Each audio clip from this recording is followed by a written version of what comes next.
Hi fairies! In today's video, I would like to introduce all my potential concepts for creating dolls.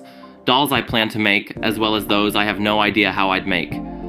I studied computer animation in Slovakia, which is why I'm interested in character design and concept art. I've been drawing all my life, so it's natural for me to start designing doll concepts both by hand and digitally.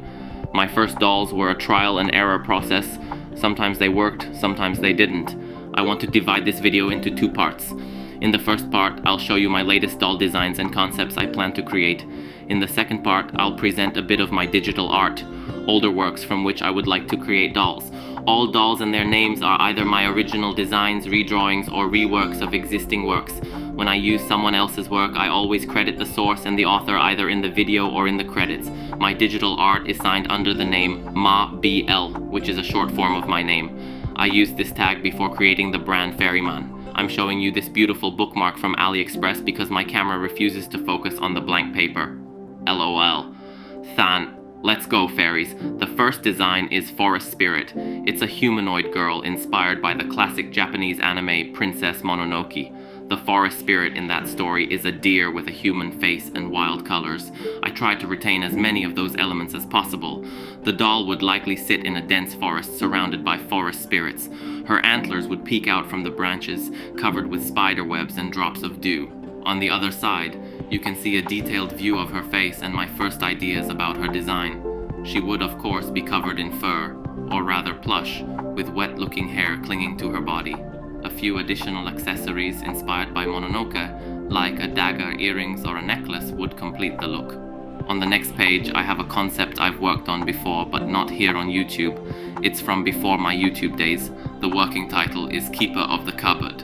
She's a teacup lady, kind but constantly scared, so she spills water from her head.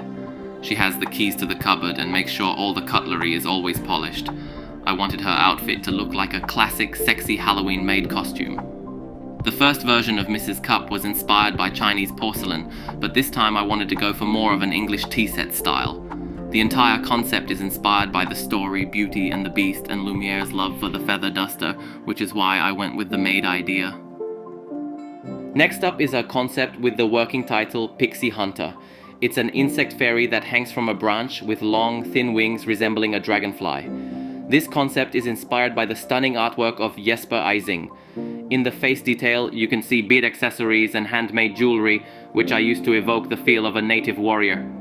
The central element of the body is armor made of pine cones, which I'd also use to craft her helmet. As for weapons, I'm considering either a spear or a bow. The whole look would be complemented by colorful ornaments inspired by Avatar or the Night Elves from World of Warcraft. On the new page, there's a concept pulled from an old sketchbook with the working title Butterfly Oracle.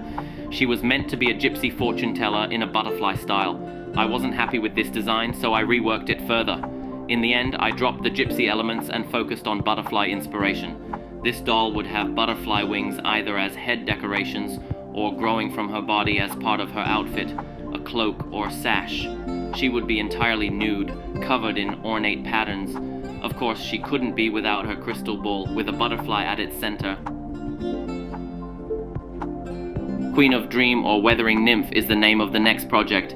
It's a girl with hair shaped like clouds, with her body and pajamas transitioning from night to dawn. Her symbols are the moon and the sun. She's the Queen of Dreams, and at night she blows good dreams toward people with the wind, while rain washes away nightmares. Her pajamas could be adorned with Art Nouveau style ornaments, possibly incorporating a dreamcatcher motif. In that case, I'd like to add some Native American elements to her as well. The project titled Dryad is a blend of various inspirations, from Ross Draw's illustrations to my own artwork. Her body is made of wood, covered in plants, and her hair is made of vines. Massive branches grow from her head, with her hair hanging down like vines. Her crown consists of glowing butterflies, constantly fluttering through her hair. In the next drawing, we see the current theme I'm most considering, autumn. Autumn Fairy is a mix of inspiration from Cami Rice and her Dryad, combined with the silvery design from the online game Guild Wars 2. She's a birch fairy with leaf wings and thick curls. I wanted her to have a long scarf and various cozy things, like a teapot and an acorn cup. Autumn is beginning, and I can finally retreat into my workspace to enjoy those autumn vibes. so this fairy might be the first one I'll work on. Netflix and its series are my Achilles heel. If you haven't seen The Dragon Prince, go watch it right now. This doll is inspired by the ocean elves from that series. She's an ocean druid with coral horns, a net, pearls, and seaweed. She uses a staff to help control water. The whole design is completed with seashells. She's adapted for underwater life, so she has gills and fins. I have no idea how I'm going to make all of this yet, but I know the staff with an aquarium and fish would be super cool. The next design is a strong contender. It's the deadly seashell empress. The entire doll would resemble a snail or creature, with a pearl resting on top of it, the pearl being her head. She would have a wide mouth to devour her victims, who are lured in by the pearl. The doll is actually attached to the shell and is part of it. To pass the time, she collects the bones of her victims, which she later plays with like a dog with a toy. The dress I drew for her is inspired by my favorite designer, Iris van Herpen, who dresses celebrities and designs costumes for films.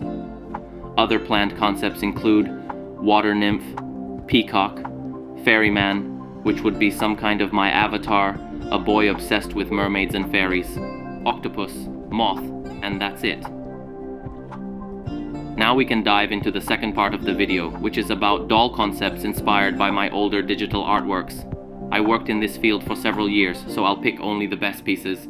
Since I don't know where to start, I'll go chronologically. In 2018, I started drawing digitally for the first time when I was teaching animated filmmaking at an art high school. Yes, I'm a teacher and I'm in my 30s. Here I am with my students from about 6 years ago. Of course, I also animated my own intro, and the old one too. I basically do everything myself, except for the voiceover, for which I use AI because my pronunciation isn't great. I have what you might call holiday English. The first concept I'd like to turn into a doll is the Woman of Ice. She's the embodiment of winter and water. I'll revisit this design later because I've further developed and reworked it. Space Witch is an ethereal being inspired by the Milky Way and long flowing hair.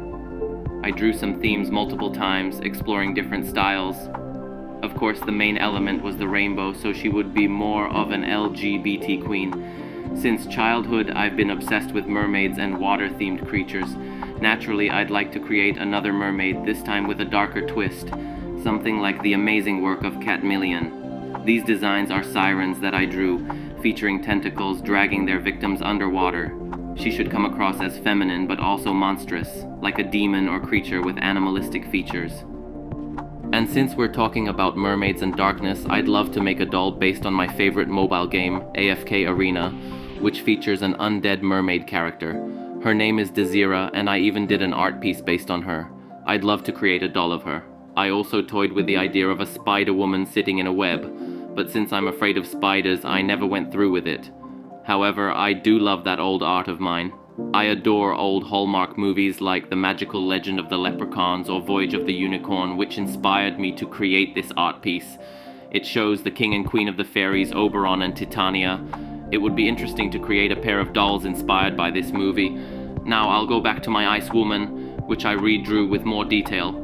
This inspired me to create a whole series of dolls based on the seasons: winter, spring, summer, and autumn. Each represents the essence of its respective season. I named them based on what happens during that time. These arts were so fun that I even drew the characters in full, placed within their natural environments. Winter is Frozen. Yes, Frozen the movie already existed then. Spring is called flowery because everything blooms. Summer is rainy because of the heat storms, and autumn is goldish because she touches nature with golden hues. Summer closely resembles the fairy from Disney's Fantasia 2000, but I just couldn't resist. I love that sequence. Since I'm an animator, I didn't shy away from the idea of a short animated film showcasing the cycle of life. The characters would transform into each other in a style similar to Sailor Moon. I even animated part of it. Unfortunately, I can't share the sound due to copyright issues, but at least enjoy the visuals of my few seconds of animation.